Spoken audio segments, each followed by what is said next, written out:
तो आइए वीडियो को शुरू करते हैं। देखिए, इस लेक्चर में हम लोग देखेंगे ट्रांसमिशन एंड डिस्ट्रीब्यूशन इंजीनियरिंग, ठीक है ना। तो ट्रांसमिशन एंड डिस्ट्रीब्यूशन इंजीनियरिंग के बारे में हम लोग देखेंगे, ठीक है, पावर फैक्टर को। ठीक है, पावर फैक्टर होता क्या है ट्रांसमिशन और डिस्ट्रीब्यूशन में। तो power factor transmission and distribution line के लिए बहुत बड़ा एक फैक्टर है, जो कि जान लीजिए ये नहीं होगा तो पावर ट्रांसफ़र एक दूसरे से मतलब एक जगह से दूसरे जगह जाने में बहुत लॉसेस हो जाएंगी, ठीक है। और लॉसेस होंगी कैसे, उस चीज़ों को इस लेक्चर में हम लोग देखेंगे। तो सबसे पहले हम लोग जानेंगे कि पावर फैक्टर होता क्या है। इस चीज़ को जान लेंगे तब आगे हम लोग बढ़ेंगे। तो पावर फैक्टर को जानने से पहले आप लोग से मैं एक रिक्वेस्ट करता हूं कि जो अभी नए बच्चे वीडियो पर हमारे आए हैं देखने के लिए, यानी हमारे चैनल पर आए हैं, वो चैनल को पहले सब्सक्राइब कर ले और बेल आइकन दबा लें, जिससे कि आप लोग को सारे वीडियो का नोटिफिकेशन तुरंत के तुरंत मिलता रहे, ठीक है। वीडियो अच्छा लगे तो शेयर और सब्सक्राइब करना न भूलें, ठीक है। आइए देखिए पावर फैक्टर होता क्या है। ये है पावर फैक्टर, यानी हिंदी में कहते हैं शक्ति गुणांक, ठीक है। तो आप देखिए स्क्रीन पर दिख रहा होगा कि लिखा क्या गया है, किसी लाइन के वोल्टेज सदिश तथा धारा सदिश के बीच के कोण का कोज्या मान शक्ति गुणांक कहलाता है, ठीक है। इसका मतलब ये हुआ कि ये वोल्टेज सदिश हो गया और ये करंट सदिश हो गया, तो दोनों के बीच का जो कोण है इसका कोज्या, कोण हम मान लिए फाई है, तो इसका कोज्या मान क्या कहलाएगा, पावर फैक्टर कहलाएगा। यानी कास ये हो गया कोज्या और फाई यानी कोज्या मान, ये हो गया पावर फैक्टर, ये हो गया पावर फैक्टर। यानी कास फाई कह सकते हैं कि पावर फैक्टर को हम कास फाई से प्रदर्शित भी करते हैं, ठीक बात समझ आई। यानी वोल्टेज तथा करंट के बीच के कोण का कोज्या मान पावर फैक्टर कहलाता है। ये आप लोग को बहुत अच्छी तरीके से पता होना चाहिए, ठीक है ना। तो आइए इसका नेक्स्ट परिभाषा देखें हम लोग। तो क्या होता है, शक्ति गुणांक क्या होता है इसको समझते हैं। तो कार्यकारी धारा यानी working current I W, working current मतलब आई डब्ल्यू, तथा कुल धारा, कौन धारा, कुल धारा का अनुपात यानी आई का अनुपात क्या कहलाता है, कास फाई कहलाता है। क्या कहलाता है, कास फाई। यानी वर्किंग करंट बटे के टोटल करंट का अनुपात जो होता है पावर फैक्टर कहलाता है। ये सबसे इंपॉर्टेंट बातें हैं, ध्यान रखिएगा इसको, ठीक है। यही बातें बोली गई है। वर्किंग करंट के बारे में जानते होंगे आप लोग कि देखिए ये क्या होता है। सपोज करिए वोल्टेज है, तो वोल्टेज से क्या होता है कि ये मान लीजिए करंट है, तो करंट में आई डब्ल्यू यहाँ पर है, तो यहाँ पर जो आई डब्ल्यू यहाँ पर है, ये करंट क्या हो गया यहाँ पर आ गया, तो ये टोटल करंट हो गया, ठीक है। और आई म्यू यहाँ पर मान लीजिए है, आई म्यू यहाँ पर है, तो इसका सदिश योग खींचेंगे तो टोटल करंट का मान यहाँ हो गया और आई डब्ल्यू ये हो गया। तो आई डब्ल्यू ये और टोटल करंट का अनुपात, टोटल करंट का अनुपात जो होगा यही हमारा कास फाई कहलाएगा, ठीक है ना। यही पावर फैक्टर कहलाएगा, यानी ये वाला कोण, ठीक है ना। क्लियर बात समझ आई। चलिए, तो यहाँ पर आपको समझ में आ रहा होगा कि दूसरी बातें क्या लिखी गई है कि देखिए शक्ति गुणांक क्या होता है। दूसरे मतलब नेक्स्ट परिभाषा देखिए, मतलब आपकी एग्जाम में आपको एक दो परिभाषा जो भी पता है उसको लिख दीजिएगा। ये ज़रूरी नहीं है कि आपको सारे परिभाषा याद रहे। देखिए आप अच्छे लड़के हैं, अच्छे बच्चे हैं, तो आप तो कुल याद कर सकते हैं, लेकिन टाइम मैनेज भी आप एग्ज़ाम में करिएगा कि आपको सारे परिभाषा याद हो। तो सारे परिभाषा लिखने के चक्कर में आप जो नेक्स्ट क्वेश्चन है उसको छोड़ के मत आइएगा, ठीक है। सारे क्वेश्चन करने आपको हैं, ठीक है। तो ये आवश्यकता अनुसार मैं सारे परिभाषा जितने होते हैं सारे परिभाषा को मैं आपको एक्सप्लेन कर दे रहा हूँ। इसमें से 2-3 जो भी आपको याद होंगे उसको लिख के आइएगा, ठीक है ना। तो देखिए शक्ति गुणांक क्या होता है, श्रेणी परिपथ में प्रतिरोध R तथा प्रतिबाधा Z का अनुपात पावर फैक्टर कहलाता है। यानी R/Z का अनुपात पावर फैक्टर कहलाता है, यानी कास फाई कहलाता है कि नहीं? बात समझ आ रहा है? तो इतनी बातें, आर बाई जेड का अनुपात जो होता है पावर फैक्टर कहलाता है। क्लियर ना? इसका नेक्स्ट परिभाषा देखिए क्या होता है। क्या सक्रिय शक्ति यानी एक्टिव पावर, मतलब एक्टिव पावर को किससे दिखाते हैं? KW से। और तथा आभासी पावर यानी KVA से। आभासी पावर KVA से का अनुपात यानी KW और KVA का जो अनुपात होता है वह अनुपात क्या कहलाता है? पावर फैक्टर कहलाता है। ऐसे कास फाइस प्रदर्शित करते हैं तो मैं ऊपर ही बता दिया था आप लोग को, ठीक ना? तो देखिए KW बराबर सूत्र क्या होता है? KVA इंटू कास फाई, ठीक ना? KVA into cos phi. तो यहाँ से आप देखिए, तो यहाँ पर जो बोला गया है कि KW और KVA का अनुपात कास फाई कहलाता है, यानी कास फाई का मान निकालेंगे यहाँ से। कास फाई बराबर KW बटे के KVA, यानी ये यहाँ चला जाएगा और ये यहाँ चला आएगा, तो यही ना सूत्र बनेगा। आपको दिख रहा होगा। तो KW बटे के KVR, तो ये हो गया आपका पावर फैक्टर, यानी पावर फैक्टर बराबर होता है एक्टिव पावर बटे के आभासी, मतलब क्या है, reactive power, sorry apparent power. बस भाई ये होता है। क्लियर है ना? तो ये देखिए पावर भी आपको सबको पता है कि पावर 3 प्रकार के होते हैं, active power, reactive power, apparent power. तो वही सब के मतलब देखिए क्या है, यहाँ पर देख लीजिए ये क्या है, एक्टिव पावर, हाँ, और रिएक्टिव पावर, अपरेंट पावर, यही हमारा है, ठीक ना? ये होती है आभासी शक्ति, ये होती है एक्टिव पावर होती है, और ये होती है रिएक्टिव पावर, ठीक ना? क्लियर बस भाई? अब देखिए ये तो हो गया परिभाषा।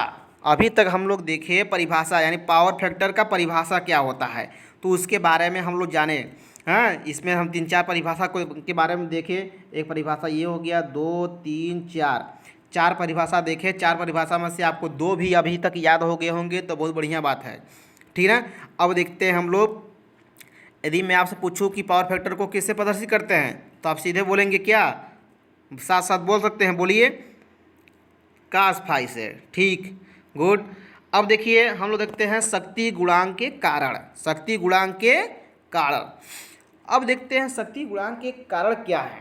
तो देखिए शक्ति गुणांक का जो कारण होता है हमारे पावर फैक्टर पर क्या होता है, बहुत, जो शक्ति गुणांक जो होता है, यह लिखा शक्ति गुणांक का हमारे पावर सिस्टम पर बहुत महत्व है। पावर सिस्टम को पर मैं देखिए जो शक्ति गुणांक जो होता है वह हमारे पावर सिस्टम के लिए बहुत महत्व रखता है, ठीक है ना? जिसके कम होने का निम्न कारण है, ठीक ना? जिसके कम होने का निम्न कारण है।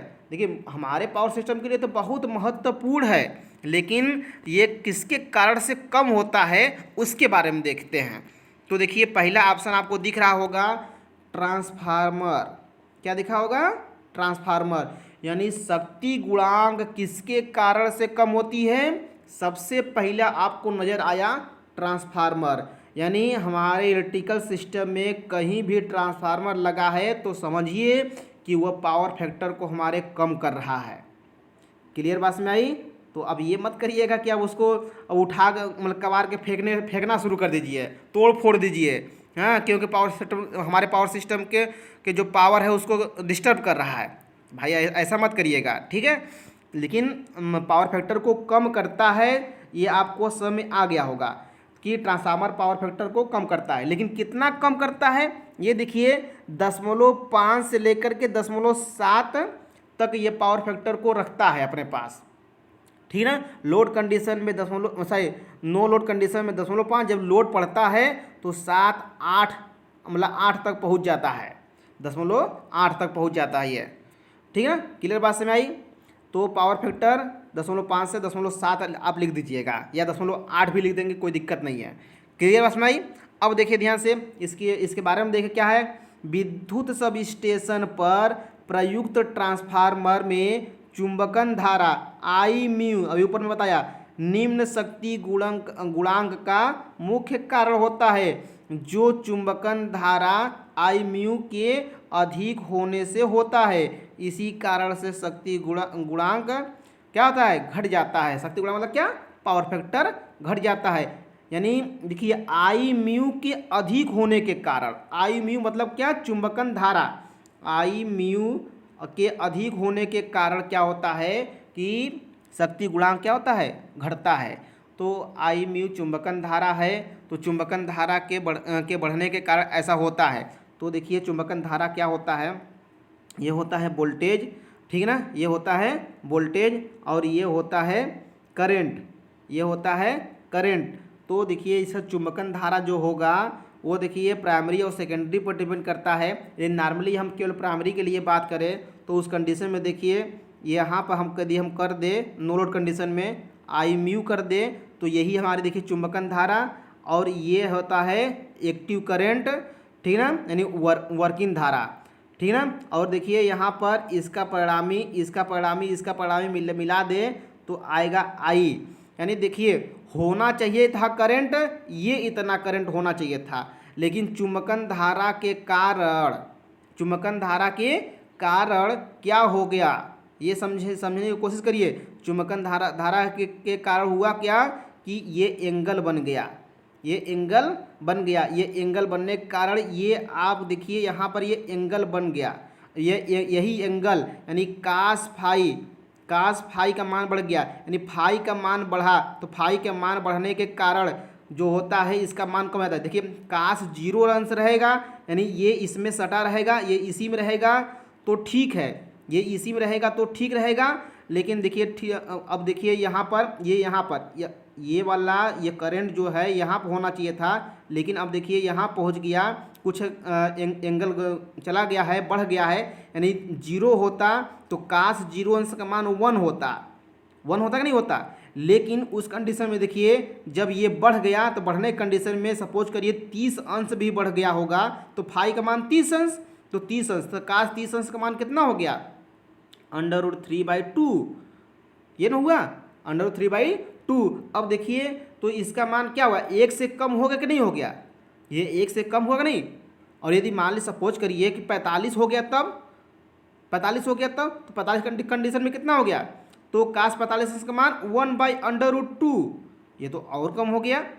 तो देख रहे हैं ना, जितना पावर फैक्टर का यदि ये एंगल यानी फाई का मान, यानी समझ सकते हैं कि वोल्टेज और करंट के बीच का जो एंगल बनता है उस एंगल का मान ये बढ़ता जाए तो पावर फैक्टर का मान घटता चला जा रहा है।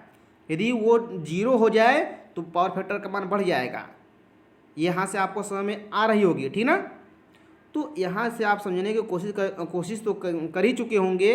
तो यहाँ पर जो बातें लिखी गई है ये बातें आपको समझ में आ गई होगी कि चुंबकन धारा क्या होती है। चुंबकन धारा के बढ़ने के कारण पावर फैक्टर का मान कम हुआ था कि नहीं हुआ था कि नहीं हुआ था ना, ये क्लियर है। तो अब समझते हैं आगे, अब किसके कारण से भाई साहब पावर फैक्टर कम हो जाता है। तो ये देखिए इंडक्शन मोटर के कारण चुंबकन धारा पावर फैक्टर का मान भी कम हो जाता है। क्यों, देखिए इसका पहले कितना होता है इसको समझ लेते हैं। तो इंडक्शन मोटर का पावर फैक्टर 0.8 होता है। कितना होता है, 0.8 से कम ही होता है, अधिक नहीं होता है इंडक्शन मोटर का, ठीक है। इसमें चुंबकन धारा बहुत अधिक होती है।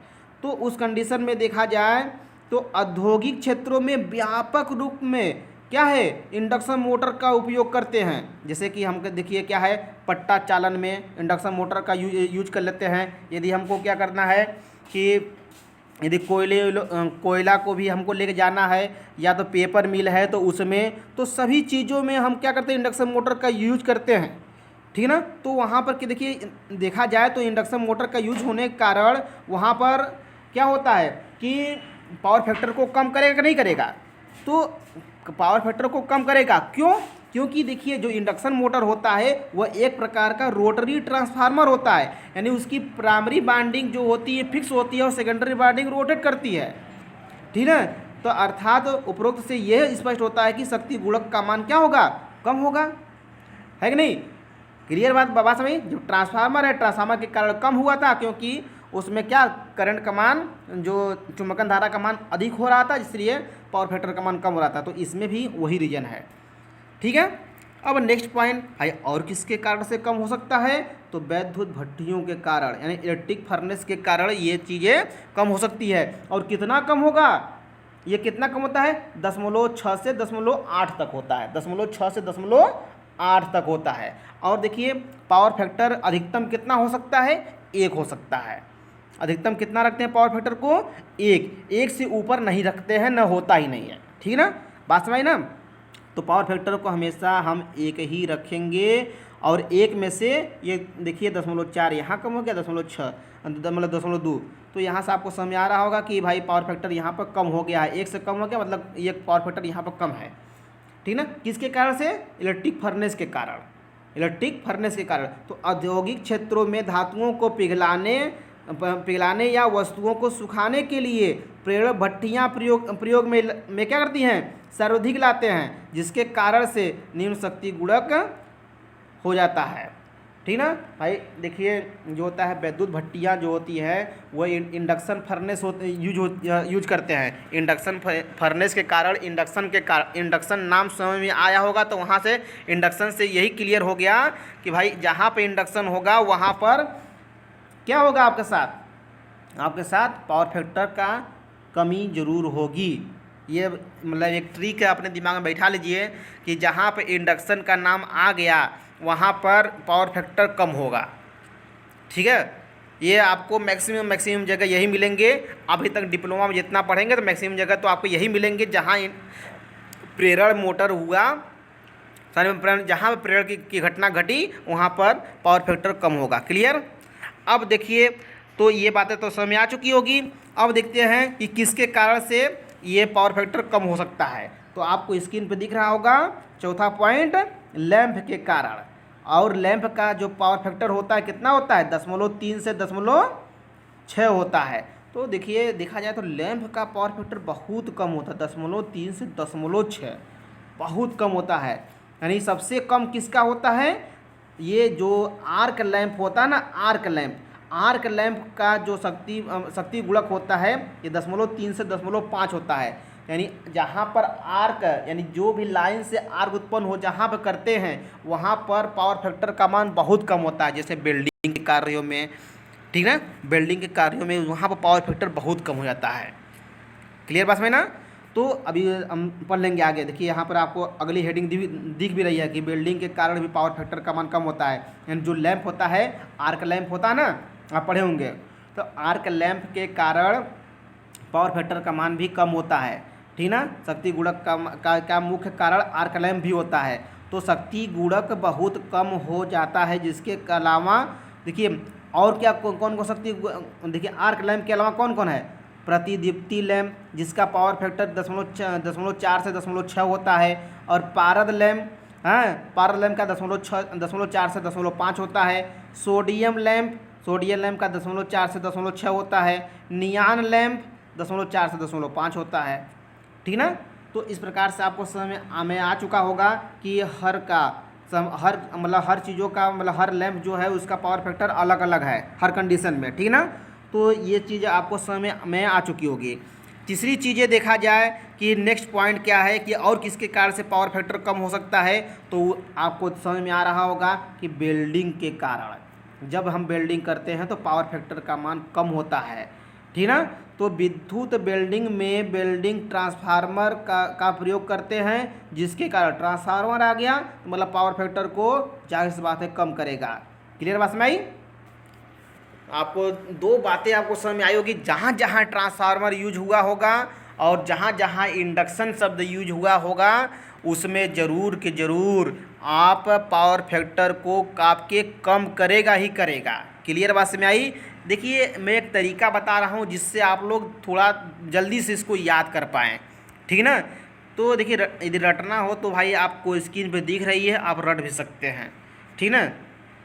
क्लियर बात समझ आई।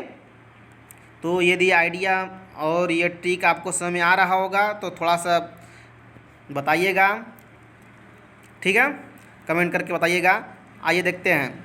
तो देखिए बिल्डिंग में यदि आर्क बिल्डिंग करते हैं, आर्क बिल्डिंग होती है तो उसका पावर फैक्टर 0.3 से 0.5। देखिए आर्क शब्द आता है 0.3 से 0.5, याद कर लीजिए एकदम।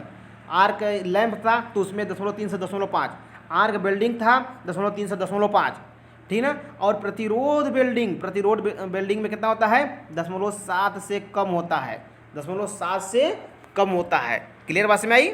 ये तो हुआ बिल्डिंग की बात है। क्लियर है ना? अब देखते हैं, ये देखिए मतलब इन सभी चीज़ों के कारण हमारा